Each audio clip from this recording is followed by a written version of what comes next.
क्या हालात हैं, गाहक हैं या क्योंकि आईएमएफ की डील हो गई है, आज डॉलर का रेट भी कम हो गया है, हुकूमत कह रही है एलसीज भी खोल दी हैं हमने, हालात बेहतर हो गए हैं, ओपन मार्केट में डॉलर का रेट भी काफ़ी कम हो गया है, तो क्या हालात कुछ बेहतर हुए हैं मार्केट के? ये तो अभी मुंह से कहने की बात है। हालात को नॉर्मलाइज होते हुए भी कुछ नहीं तो बहुत अगर रैपिडली रिस्पांस आए गवर्नमेंट का और गवर्नमेंट ऑफिशियल्स का तो 2 माह स्टैंडर्ड बनते हैं। 2 माह कम से कम नॉर्मलाइज होने में लगेंगे ही लगेंगे। और उसके बाद अगर बात करें आप डॉलर की और एलसीज़ की, एलसी अगर खोल देते तो पहले तो बहुत बेहतर एक दाम होता। खैर अब भी एक दाम इन्होंने किया है तो अच्छा ही है।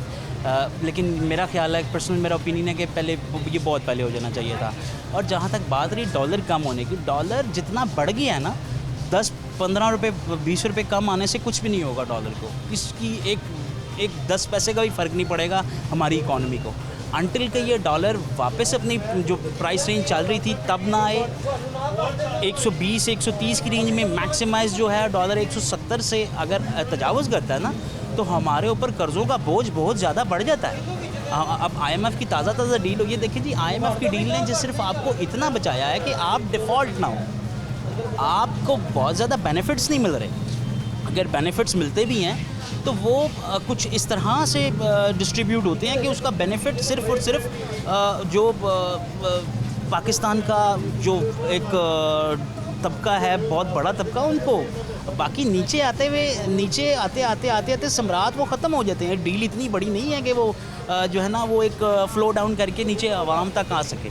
ऐसा मुमकिन नहीं है। ऐसा मुमकिन जब होगा वो तभी होगा कि डॉलर की प्राइस कंट्रोल्ड हो, बिलो 200 हो, एवरेज 170 हो, तो आम आदमी को जो है ना इसका बेनिफिट मिल सकता है। और वैसे भी अगर जो बेनिफिट्स देना भी चाहते हैं ना, अब जैसे बजट बनाया था इन्होंने, सो कॉल्ड बजट बनाया, ऐसा बजट आप मुझे बताएं कि ये बजट में गरीब आदमी सर्वाइव कर सकता है?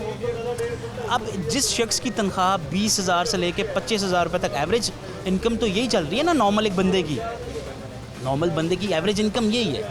अगर आप देखें 20,000 वाला, 25,000 वाला बीवी बच्चे पाल रहा है, किराए के घर में रह रहा है, तो वो कैसे सर्वाइव कर सकेगा? तो कारोबार की क्या सूरत हाल है? तनख्वाहदार तबका तो पिस रहा है, उसने टैक्स भी देने हैं, क्योंकि उस पर उससे टैक्स तो हम ले लेते हैं ना, हुकूमत उससे टैक्स पूरी काट लेती है। लेकिन इस वक्त कारोबारी तबके की क्या सूरत हाल है? गाहक बढ़े हैं, आपकी सेल में इजाफा हुआ है, या ईद के बाद अब आप दोबारा आए हैं, दुकानें खोली हैं, तो क्या मार्केट पर क्या असरात आपको नज़र आ रहे हैं?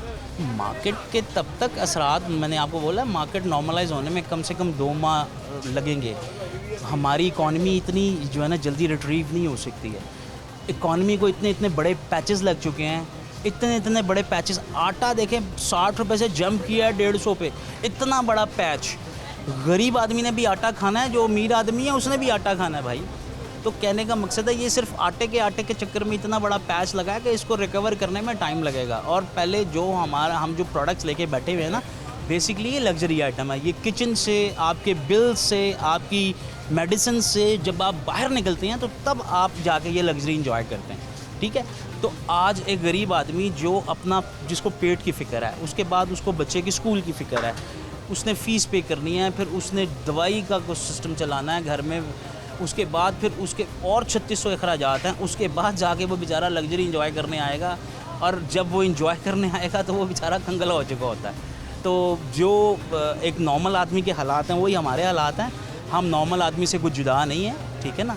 तो उस्मान भाई, यहाँ तो आपने दुकान पे ये देखें पंखा लगाया हुआ है, तो घर में तो एसी लगाया होगा बच्चों के लिए? तो इंसान नहीं, पंखा भाई, पंखा एसी अफोर्ड नहीं है, एसी लगा हुआ है सिर्फ देखने के लिए। 20,000 रुपया, 30,000 रुपया नॉर्मल, आप 3-4 घंटे एसी चलाते हैं तो नॉर्मली बिल आता ही आता है। और 20,000 रुपये की पसली इस वक्त नहीं है, 25,000 की पसली नहीं है। जो कमाएंगे फिर बिलों में मतलब वो स्पेंड कर देंगे, फिर खाने पीने के लिए तो आप भूल जाए ना। पिछले साल एसी चलाते रहे?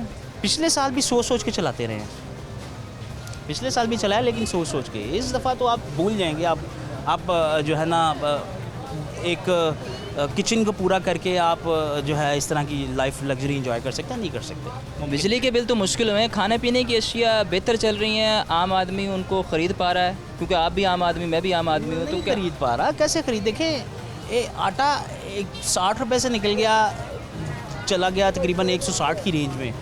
घी 300 से निकल के 500-550 की रेंज में चला गया। तो कैसे? प्याज देख लें, प्याज मेरे ख्याल से आजकल 150 रुपये केजी है, 100 से 150 के अराउंड उसकी मूवमेंट है। तो कहने का मकसद है ये बेसिक चीज़ें हैं, तो वो नहीं पूरी हो रही। अभी रमज़ान में होता है कि घी महंगा हो जाता है, बड़ी ईद पे ये होता है कि ये जो है हमारे प्याज, अदरक, लहसुन ये महंगे हो जाते हैं। तो इनको कौन रोकेगा? इनको गवर्नमेंट ऑफिशियल्स रोकेंगे। गवर्नमेंट ऑफिशियल्स क्यों कर रोकेंगे भाई? वो तो अपनी चमड़ियों को जो है ना बचाने की इस वक्त फिराक में लगे हुए हैं। उस्मान भाई, मसला ये है, देखें, कुछ कर रहा है, आवाम का कोई नहीं सोच रहा। जहाँ हुकूमत का काम है वहाँ मेरा ख्याल ताजर बरादरी का भी काम है, क्योंकि हमने देखा है कि ताजर बरादरी जो है वो भी ज़ख़ीरा अंदोज़ी कर लेती है और इस तरह के मौक़ों का फ़ायदा उठाती है। तो उनको भी थोड़ा सा एथिकली, मुआशरती तौर पर चीज़ें बेहतर नहीं करनी चाहिए? भाई एथिकली अगर देखा जाए ना तो हर बंदा मुँह उठ के मिसाल देता है उसकी हमारी मगरबी दुनिया की, ठीक है।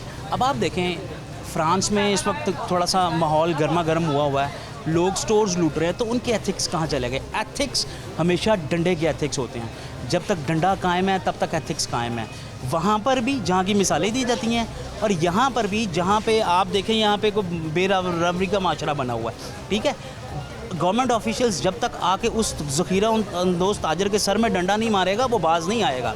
गवर्नमेंट ऑफिशियल्स आते नहीं हैं। गवर्नमेंट ऑफिशियल्स को उन्होंने बैठना है, सरकारी दफ्तरों में बैठना है, एसी लगाना है और हुक्म चलाना है, चाय पीनी है और अपना टाइम पूरा करके चले जाना है, ठीक है।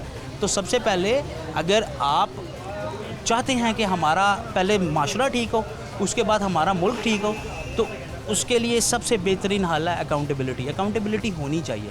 अकाउंटेबिलिटी जब तक गवर्नमेंट ऑफिसर की में जब भी अकाउंटेबिलिटी का काम नाम आता है तो ताजर बरादरी एहतजाज करती है, जी हमारे लोगों को पकड़ लिया है, तो उनको भी इस काम से नहीं रुकना चाहिए?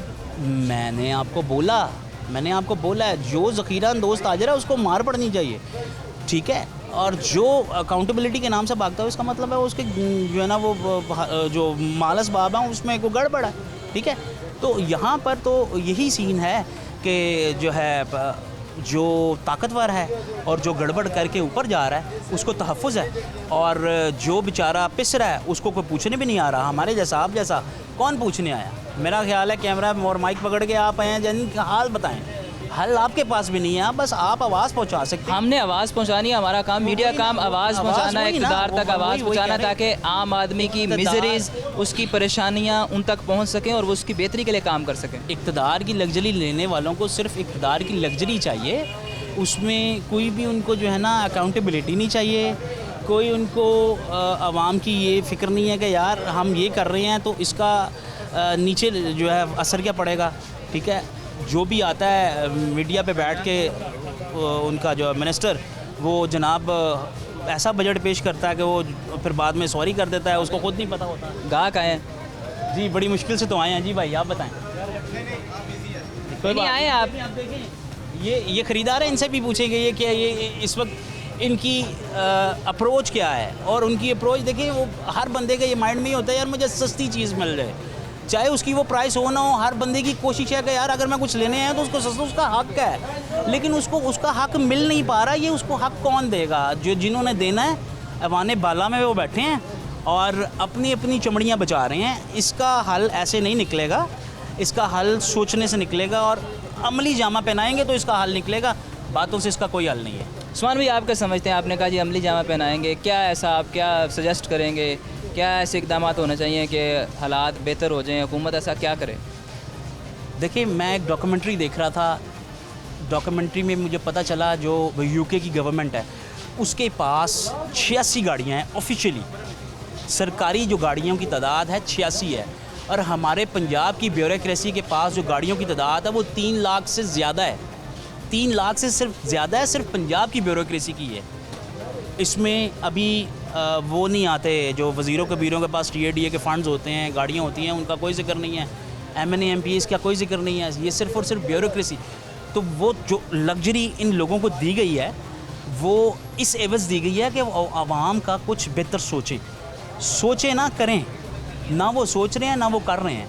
तो उनसे ये जो मराहत हैं ये वापस ले लीजिए, ये मराहत को वापस लेंगे, आहिस्ता आहिस्ता फिर लेट डाउन होंगी चीज़ें, जो ट्रिकल डाउन होंगी फिर आवाम की तरफ आएंगी। जो मयार दोहरा हुआ है ना वो सीधा करने का यही तरीका है अकाउंटेबिलिटी। अकाउंटेबिलिटी सबसे पहले तो उस गवर्नमेंट ऑफिशियल की होनी चाहिए जो लोगों के हक गज़ब करता है, जो ऑफिस में बैठता है और लग्जरी लाइफ एंजॉय करता है और काम नहीं करता।